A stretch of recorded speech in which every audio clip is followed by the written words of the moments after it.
hari ini kita mulai menanam seperti di daerah-daerah yang lain.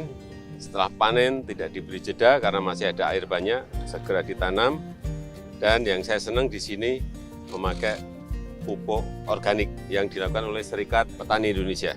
Kurang lebih 1.000 hektar. Semuanya organik dan biaya untuk pupuknya yang biasanya per hektar bisa sampai 5-6 juta per hektar.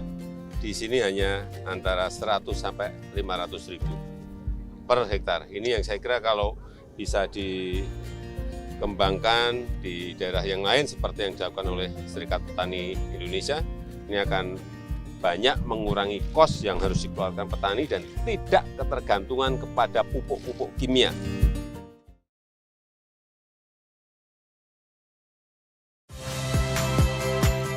Saya Niluh Puspa. Saksikan program-program Kompas TV melalui siaran digital, pay TV, dan media streaming lainnya.